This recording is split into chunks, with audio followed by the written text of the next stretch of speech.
Halo Sobat RTR BPN, kita ketemu lagi di RTR BPN Podcast. Kali ini saya bersama Ses Dirjen Penanganan Sengketa Konflik dan Perkara, Ibu Setiawantini. Apa kabar Bu Tini? Baik, Mbak Yuli. Ya. Bu Tini ini lebih akrabnya kita panggil Mbak Tini.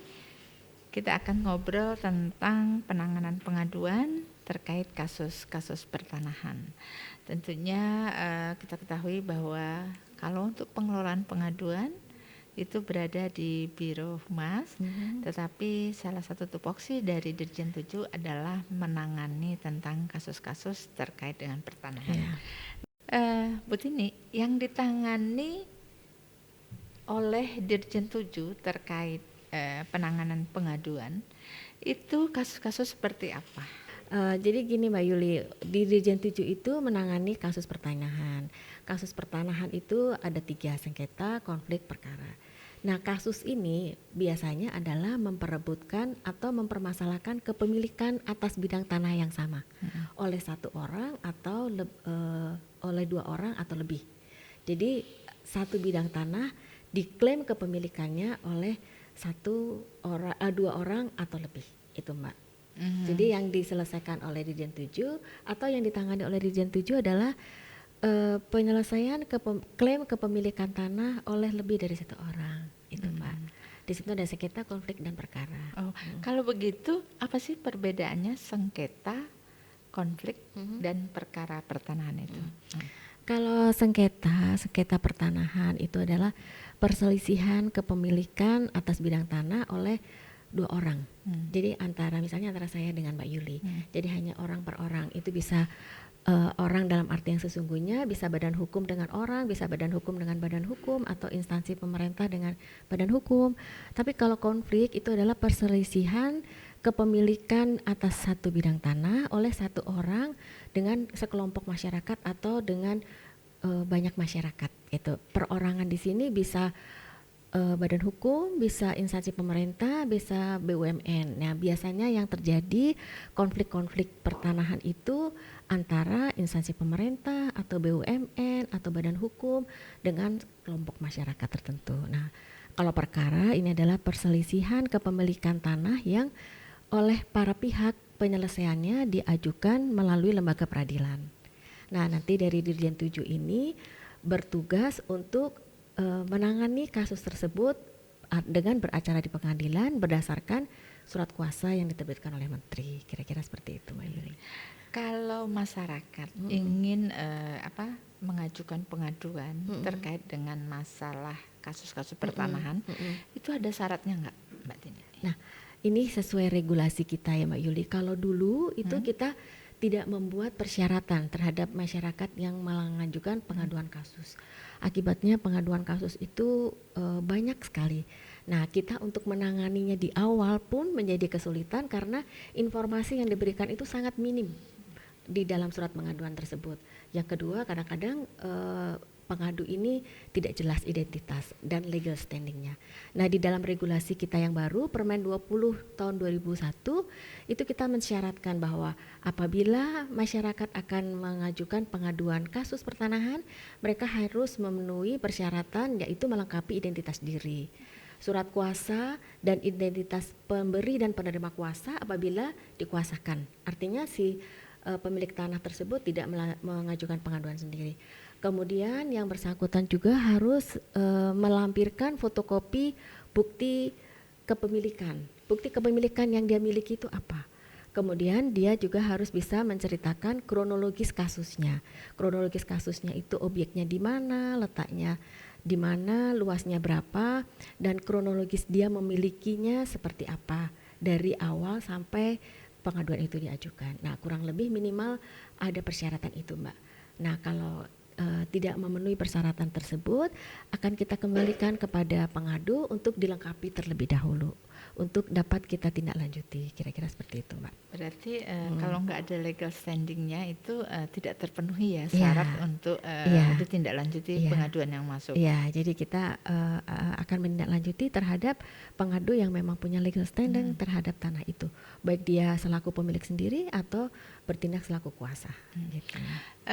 Kalau pengaduan yang masuk, bagaimana caranya di Dirjen 7 ini mengelola pengaduan tersebut? Kan tentunya tadi kan ada perkara, ada sengketa, ada konflik. Nah itu pengelolaan pengaduan di internal itu sendiri seperti apa, Mbak?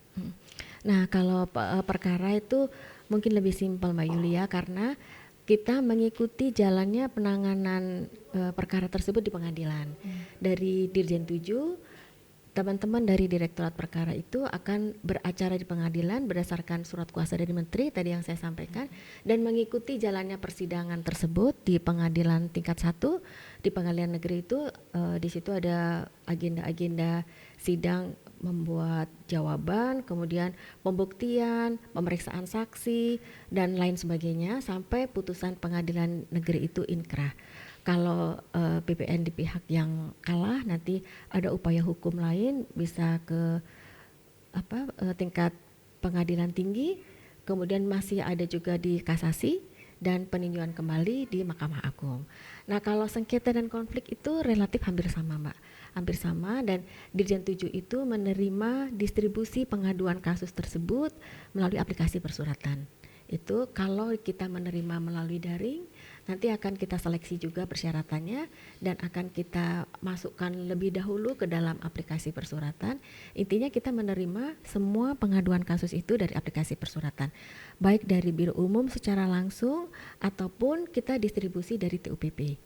Nah setelah kita menerima Dirjen 7 sesuai regulasi kita yang baru, kita akan seleksi dulu, Mbak, apakah persyaratan yang saya sebutkan tadi sesuai yang dipersyaratkan di Permen 20/2001 itu terpenuhi. Kalau tidak terpenuhi, tadi saya sampaikan bahwa kita akan mengembalikan dulu kepada pengadu untuk dilengkapi terlebih dahulu.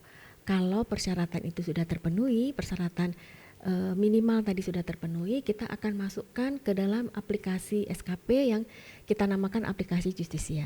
Nah, di dalam aplikasi Justisia itu atau melalui aplikasi ini akan kita distribusikan ke Direktorat Sengketa atau Direktorat Konflik yang mempunyai kewenangan untuk menangani kasus tersebut. Nah, selanjutnya proses penanganannya itu akan diupdate di dalam aplikasi tersebut by profile. Jadi setiap tahapan proses penanganan oleh masing-masing profil itu harus dan wajib diinput di dalam aplikasi SKP. Begitu, Mbak. Jadi nanti kita akan dapat memonitor perkembangan penanganan kasusnya tersebut melalui aplikasi. Khususnya ini konsumsi memonitor ini masih di internal kita ya, Mbak ya. Jadi mungkin pimpinan baik itu Pak Menteri, Pak Dirjen maupun Pak Direktur itu bisa melihat progres penanganan kasusnya tersebut by aplikasi tersebut. Itu, Mbak. Mbak Tini, ini kan begitu panjangnya ya proses dalam rangka menyelesaikan satu kasus. Kalau kita boleh tahu, itu berapa lama sih rata-rata menyelesaikan satu kasus yang ada, baik sengketa, konflik atau pertanahan? Apakah ada SOP-nya ya, Mbak? Jadi kita sedang menyiapkan draft SOP untuk lamanya jangka waktu penanganan kasus. Penanganan kasus ini kita bedakan sesuai klasifikasi, ada sedang, berat, dan ringan. Kalau ringan itu diharapkan dalam waktu 17 hari sejak gelar awal atau sejak ditangani oleh direktorat yang punya kewenangan untuk menangani tersebut, kurang lebih diharapkan 17 hari itu sudah keluar jawabannya. Kalau yang kasus sedang itu kurang lebih 48 hari atau paling tidak 42 hari. Nah, kalau kasus berat ini yang memerlukan waktu lebih lama itu minimal bisa sampai 82 hari kerja, Mbak. Karena untuk kasus-kasus yang berat itu yang punya permasalahan yang lebih kompleks, itu tentunya kita memerlukan tahapan penanganan yang menjadi lebih panjang karena kita perlu juga berkoordinasi dengan instansi lain. Di samping kita mungkin akan menjadi beberapa kali kita melakukan penelitian untuk mengumpulkan data yang lebih komprehensif untuk mengambil suatu keputusan gitu. Mbak Tini, tadi kan banyak sekali proses yang harus dilewati untuk menangani satu kasus. Nah, terhadap beberapa proses yang ditangani itu, apakah terinfo oleh masyarakat? Bagaimana caranya masyarakat mengetahui bahwa prosesnya sudah sampai di mana? Ya, oke Mbak Yuli. Sementara ini yang kita lakukan sesuai permen kita yang baru juga ya Mbak Yuli ya. Nah tadi setelah Sesdijen itu mengklasifikasi atau menyeleksi terhadap kasus-kasus yang sudah memenuhi persyaratan, kemudian kita distribusi ke Direktorat Teknis yang menangani, itu kami dari Sesdijen akan menyurati ke pihak pengadu bahwa pengaduan saudara sudah kami terima dan diteruskan ke Direktorat Sengketa atau Direktorat Konflik untuk ditangani lebih lanjut. Nah, paling tidak terinformasi di situ, Mbak. Nah, selanjutnya di Direktorat Sengketa atau di Direktorat Konflik itu ada tahapan penanganan yang kedua ya. Yang pertama itu pengkajian, kemudian yang kedua itu gelar awal. Di gelar awal ini adalah langkah untuk menentukan lebih lanjut terhadap penanganan kasus tersebut.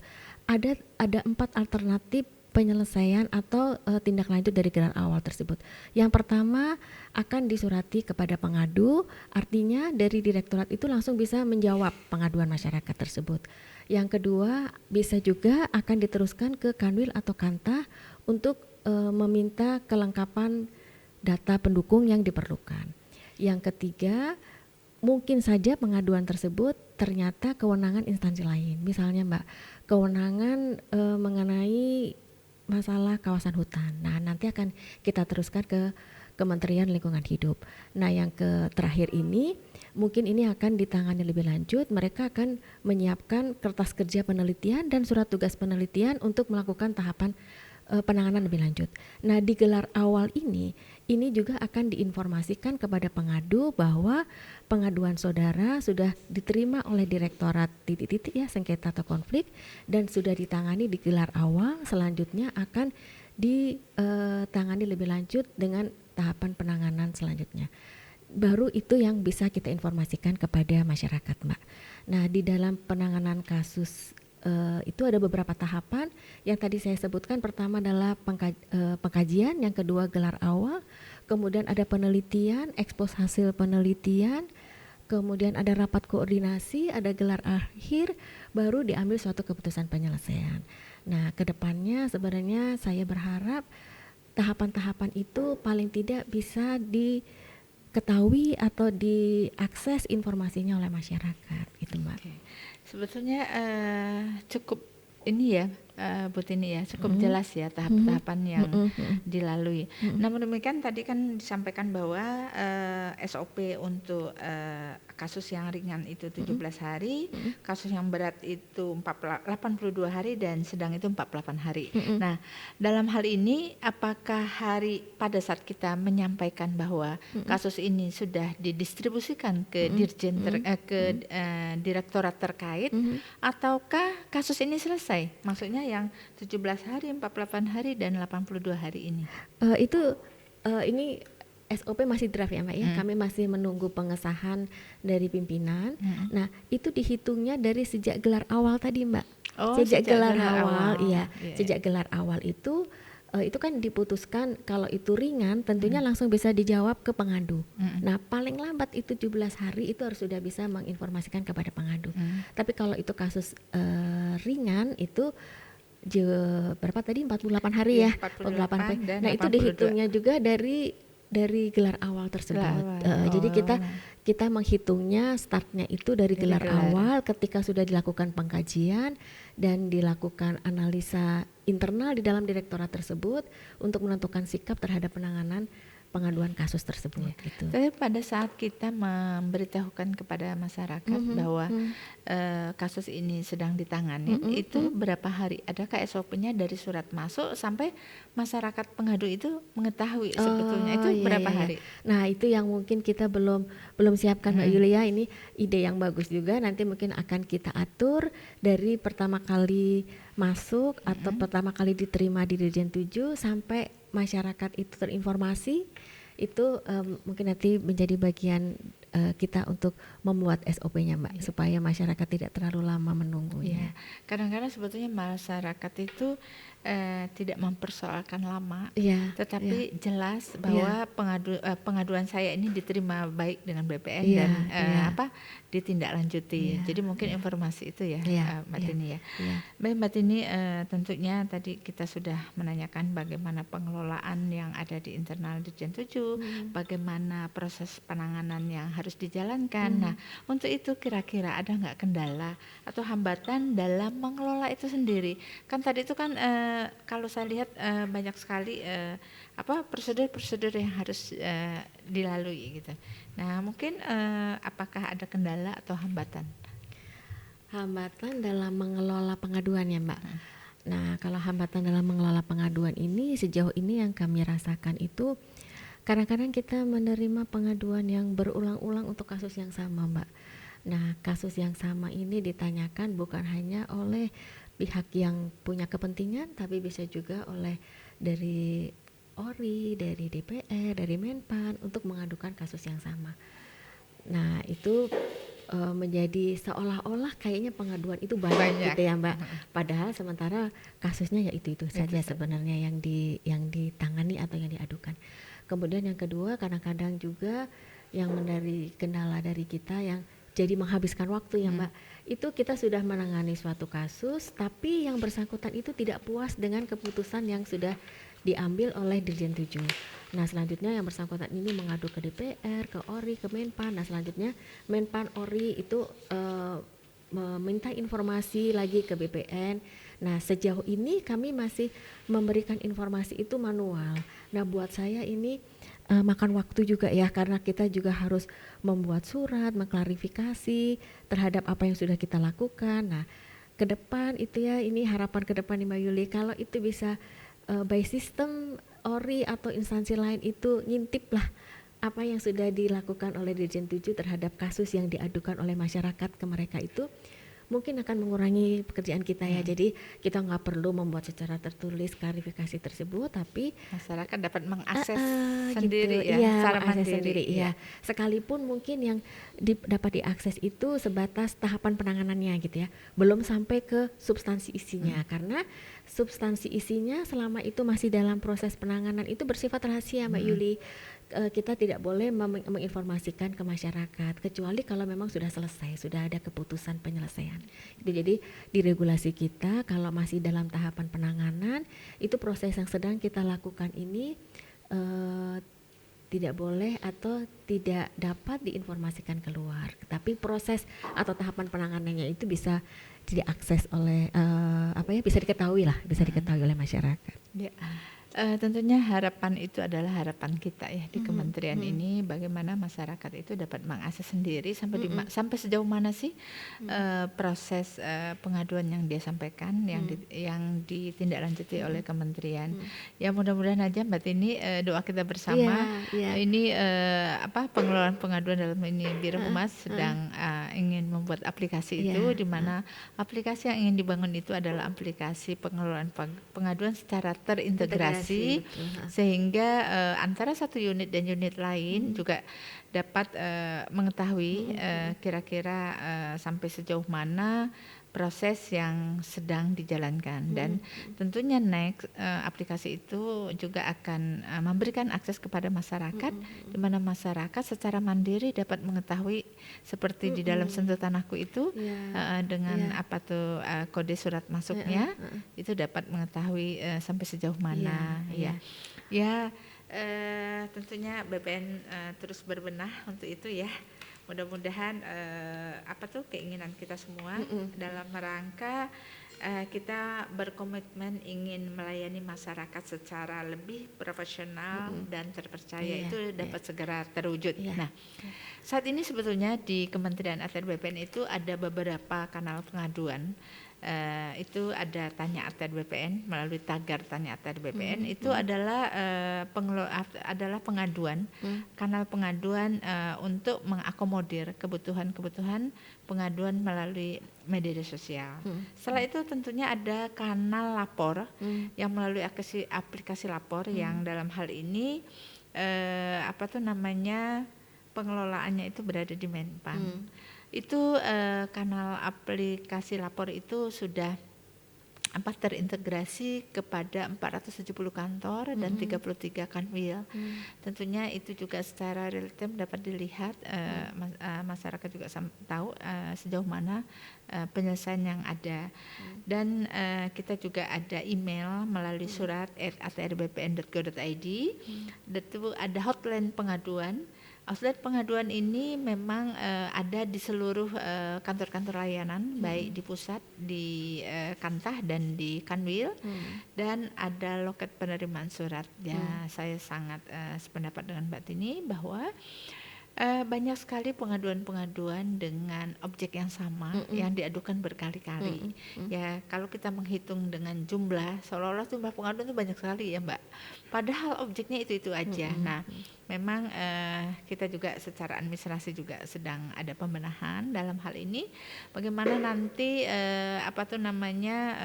pengaduan itu parameternya adalah mungkin kalau untuk masalah kasus-kasus pertanahan itu melalui objeknya, tetapi kalau masalah pengaduan yang sifatnya adalah informasi ketidakpuasan itu tentang layanan sampai di mana, itu mungkin lebih kepada melalui subjeknya. Jadi kalau objek itu pasti satu, bisa saja satu objek diadukan oleh banyak subjek, kan itu kemungkinan itu sangat tinggi ya Bu Tini ya. Baik, kalau begitu Sobat ATR BPN, demikian obrolan kita pada hari ini bersama Sesdirjen Penanganan Sengketa Konflik dan Perkara Ibu Setiawantini. Terima kasih tentunya, semoga kedepannya ATR BPN akan jauh lebih baik dalam mengelola pengaduan tentang kasus-kasus pertanahan ya.